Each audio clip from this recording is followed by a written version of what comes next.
Good morning viewers, my self doctor Premlata Saini. आज हम BEd first year के पेडागोजी और सोशल साइंस सब्जेक्ट के अंतर्गत सोशल साइंस सब्जेक्ट की एनसीईआरटी 2005 में क्या पोजीशन है उसकी स्टडी करते हैं। एनसीईआरटी 2005 जैसे आप सभी को पता है, जिस प्रकार अभी हाल ही में 2020 के अंदर हमारी नई शिक्षा नीति 2020 घोषित की गई। इसका अगर मैं यूँ कहूँ कि बेस जो बनाया गया वो 1986 की पॉलिसी और programme of action 1992, Yashpal committee 1992, बिना बोझ के शिक्षा और एनसीईआरटी 2005 के आधारभूत आमूलचूल परिवर्तनों के आधार पर ही नई शिक्षा नीति का 2020 का ड्राफ्ट तैयार हुआ। लेकिन इससे पहले हम देखते हैं 2005 के एनसीईआरटी जो बना है वो एनसीईआरटी 2005 का जो बेस भी है वो हमारी बनी थी 1986 EP 1986 की जो हमारी राष्ट्रीय शिक्षा नीति है,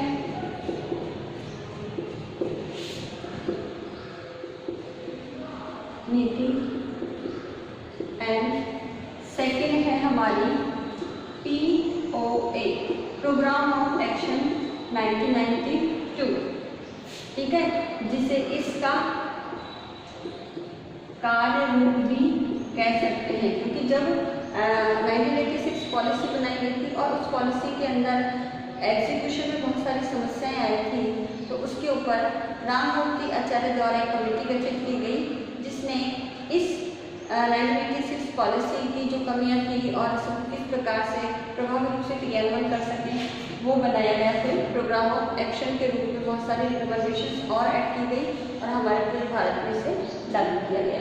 और इसी दौरान एक और बनाया गया जो था कि यशपाल जो यूजीसी के चेयरमैन रहे थे, यशपाल कमेटी गठित की गई थी और इस कमेटी जो भी वो भी कमेटी 1992 में ही गठित की गई और इसमें था बिना बोझ के शिक्षा,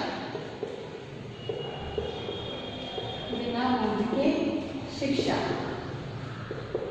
क्योंकि उस वक्त ये देखा गया कि इंग्लिश मीडियम स्कूल अननेसेसरी और ज़्यादा से ज़्यादा मात्रा में इतने ज़्यादा पूरे भारत में खुलते गए और इंग्लिश का ज़्यादा प्रचलन बढ़ने लगा और वहाँ जो करिकुलम बच्चों को प्रदान किया जाता था हर स्टैंडर्ड वाइज, चाहे वो सेकेंडरी लेवल हो चाहे हायर सेकेंडरी लेवल हो, तो इनमें इतने ज़्यादा कोर्स कंटेंट हुआ करते थे कि बोझ इतना बढ़ने लग गया वस्तुओं का।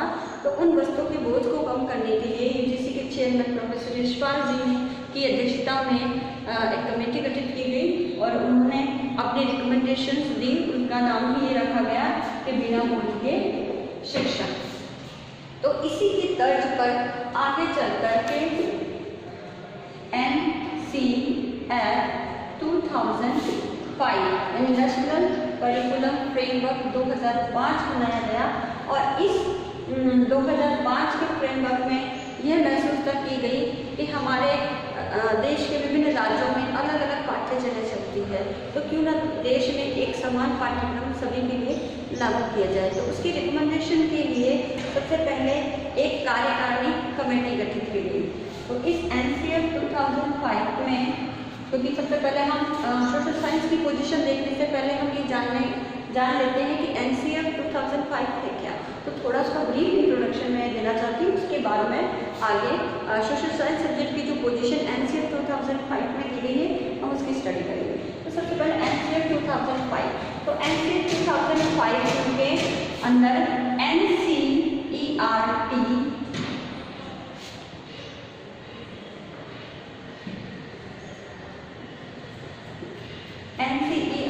की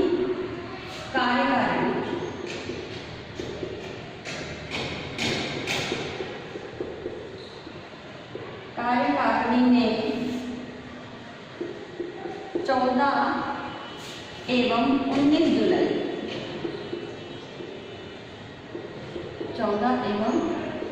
जुलाई 2004 को की बैठक में या बैठकों में, क्योंकि 2 दिन बैठक आयोजित की गई 14 जुलाई और 19 जुलाई को, तो इसकी बैठकों में NCF 2000 को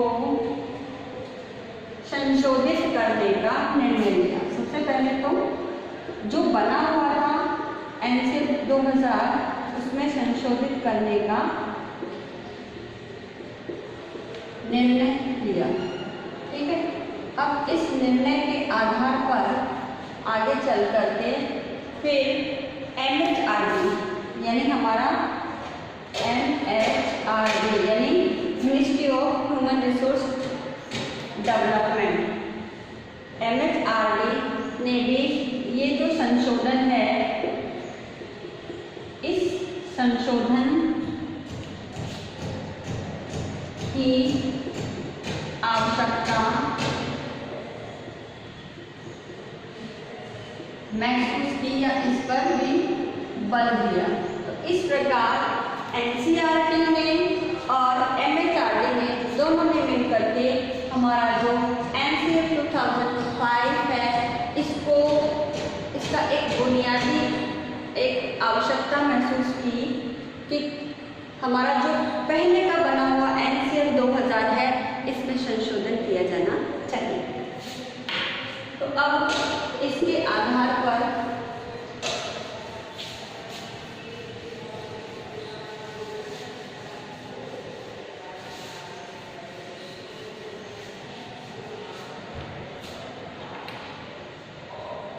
तो इस प्रकार NCF 2005 को बनाने के लिए, NCF 2005 को बनाने के लिए एक तो यशपाल कमेटी 1992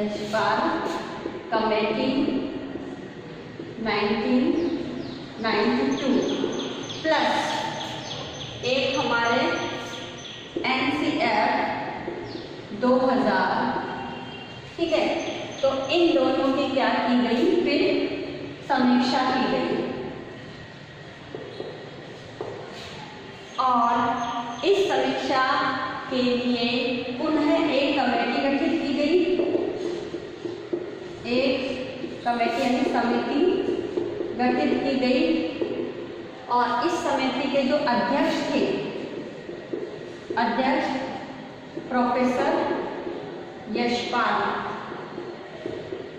इस समिति के जो अध्यक्ष थे वो प्रोफेसर यशपाल थे और इन्होंने इस की अध्यक्षता में ये कमेटी गठित की गई और इस कमेटी के अंदर, ठीक है, इस कमेटी के अंदर प्रोफेसर यशपाल जी ने ये समस्त NCF 2005 का एक बुनियादी स्ट्रक्चर तैयार करने के लिए 21 फोकस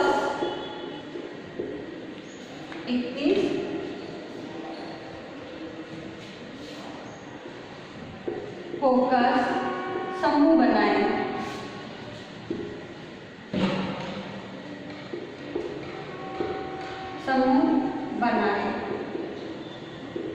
तो इस प्रकार से 21 कार्यदल बना करके उन्होंने इस 2 की समीक्षा प्रारंभ की और ये जो 21 दल बनाए ये डिफरेंट एरिया से बिलोंग करते थे। जैसे किसी ने माध्यमिक शिक्षा पर अपना काम शुरू किया, किसी ने उच्च शिक्षा पर किया, किसी ने स्त्री शिक्षा पर, किसी ने विकलांगता पर, किसी ने प्रौढ़ शिक्षा पर। तो अलग अलग जो हमारे एजुकेशन की एरिया है उस पर डिफरेंट इन्होंने अपने कार्य प्रारंभ किए। इसके साथ ही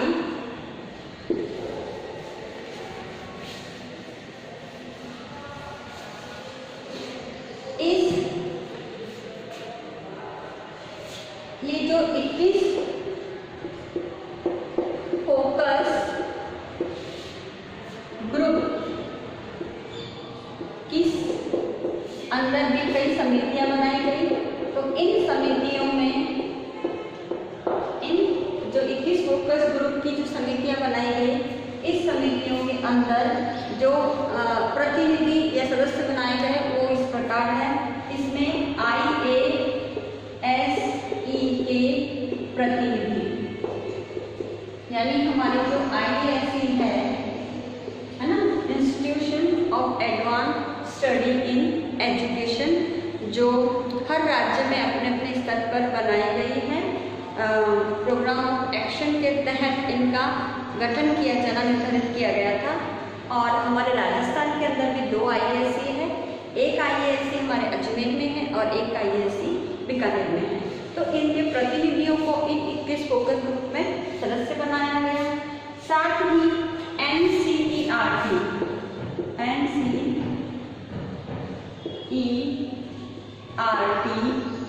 के जो हमारी NCERT है, national council of education research and training, जो न्यू दिल्ली में है, तो इसके शैक्षिक या अकादमिक सदस्य,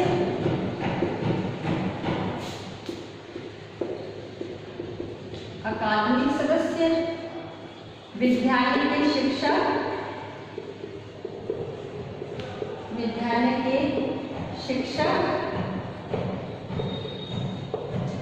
इसको हम कर देते हैं पार्ट 1, क्योंकि इसके बहुत सारे वीडियोस बनेंगे तो उसके अनुसार इसकी स्टडी करेंगे। तो विद्यालय के जितने भी शिक्षक हैं उनको, तथा NGO यानी नॉन गवर्नमेंट ऑर्गेनाइजेशन, यानी गैर सरकारी संगठन के प्रतिनिधि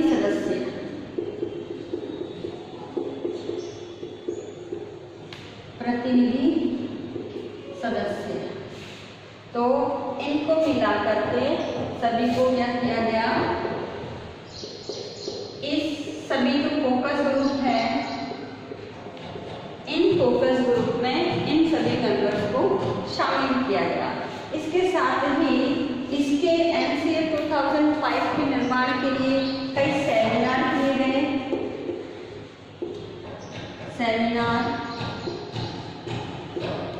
विचार विमर्श,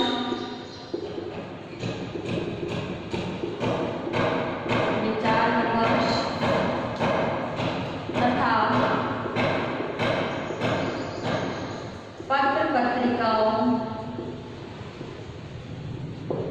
पत्रिकाओं में प्रकाशन, इस NCF को बनाने के लिए कई प्रकाशन भी किए गए। और इसके पश्चात NCF 2005 का निर्माण किया गया।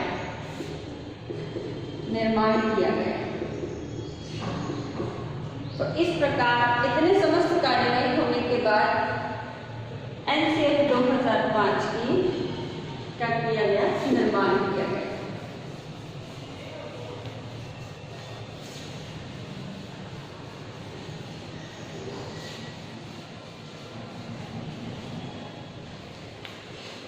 अब NCF की जब बन गया, निर्माण हो गया, तो NCF 2005 की जब शुरुआत की गई, इसमें रविंद्रनाथ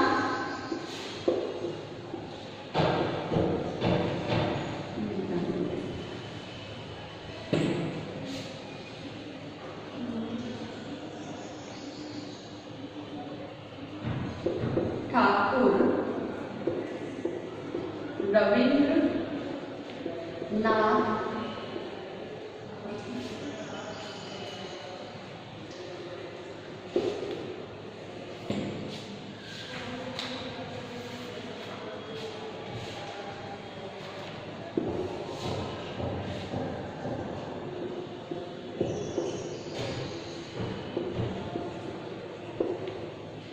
के निबंध,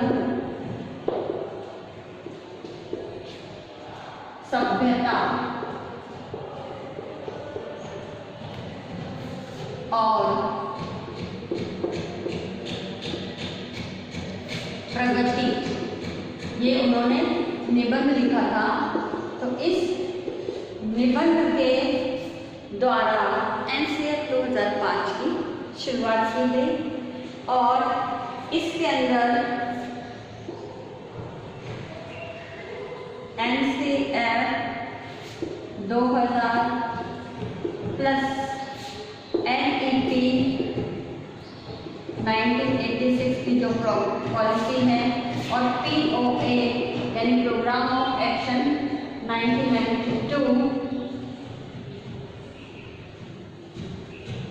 तथा 1992 Yashpal committee. This is most important, ये रिट के अंदर भी आपके इम्पॉर्टेंट पार्ट है। तो यशपाल कमेटी जो बनाई गई थी प्रोफेसर यशपाल की अध्यक्षता में बिना बोर्ड के शिक्षा, इन सभी पर चर्चा करते हुए NCF 2005 का दायरा विस्तृत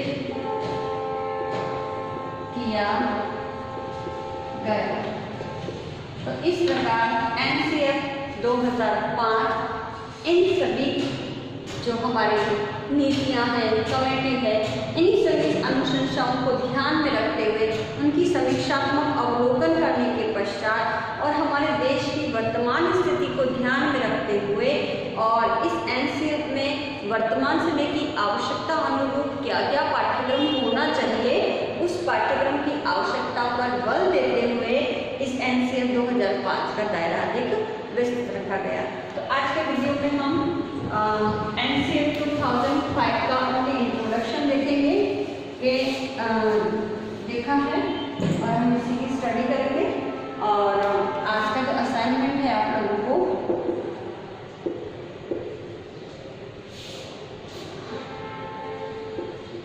असाइनमेंट के अंदर आपको एक क्वेश्चन दिया जाता है कि NCF 2005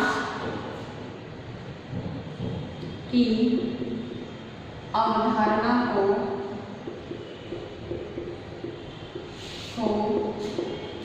स्पष्ट कीजिए। तो आपको इसका आंसर लगभग 250 शब्दों में देना होगा। और इसके साथ ही इस कोरोना महामारी के दौरान आप लोग अपने घर में रहिए, सेफ रहिए, क्योंकि अभी इसकी दूसरी लहर बहुत ज़्यादा घातक और खतरे वाली है। लोगों से कम 6 फीट की दूरी बना करके सोशल डिस्टेंसिंग का पालन करें। अपने हाथों को बार बार सैनिटाइज या मास्क लगा साबुन से धोते हैं, मास्क फेस पर लगा कर रखना कंपलसरी है, अनिवार्य है। अन्यथा सरकार के द्वारा दी गई सभी जारी गाइडलाइनों का अगर पालन नहीं किया जाएगा तो अनुशासनात्मक और दंडात्मक कार्यवाही की जाएगी। तो आप इन सभी चीज़ों का ध्यान रखें और अपने घर में रहिए और सुरक्षित रहिए। आई होप ये वीडियो आपके लिए